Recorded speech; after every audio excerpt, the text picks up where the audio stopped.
Ça dit l'original de l'espèce humaine, c'est en Afrique. Vous avez des crocodiles.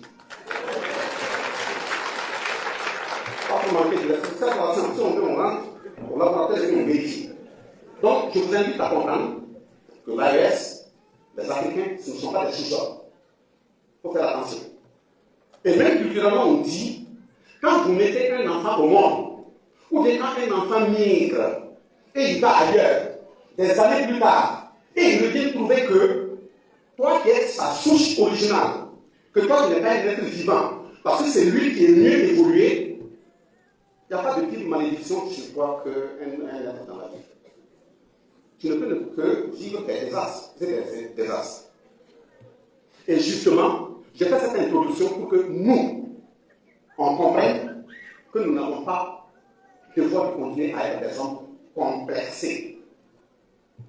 Alors, si je vais revenir là-dessus.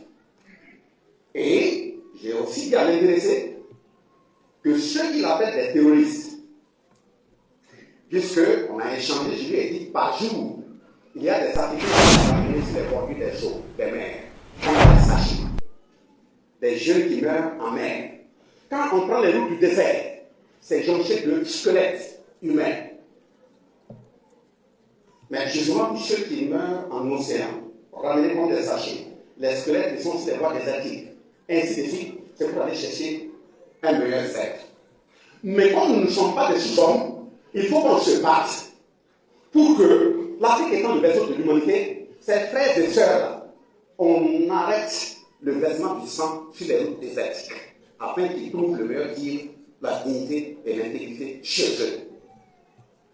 Il faut que les océans qui ramènent les corps, on trouve les voies et moyens sur nos territoires pour empêcher que nos frères meurent, afin que les eaux les ramènent.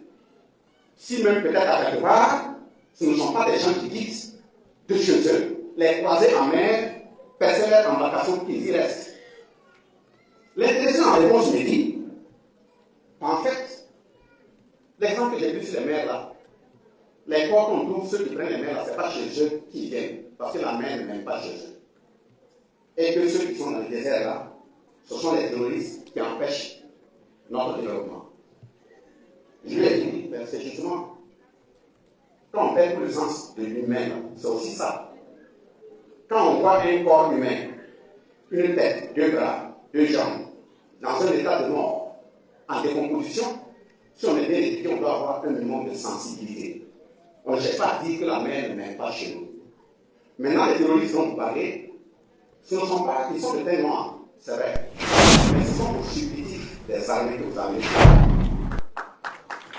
Ce sont des réservistes militaires de votre là, que vous déversez chez nous, ça qu'on appelle les terroristes. Vous voyez que vous n'êtes pas au courant. J'ai dit, je prends deux exemples. Aujourd'hui, on dit que les terroristes utilisent des drones pour attaquer. Qui fabrique les drones?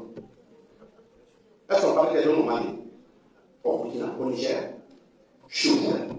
Pour même commander, même un drone civil, les procédures sont telles que tu ne peux pas les faire identifier. Qui est venu les servir en drone? Qui est venu leur apprendre comment on conduit les drones?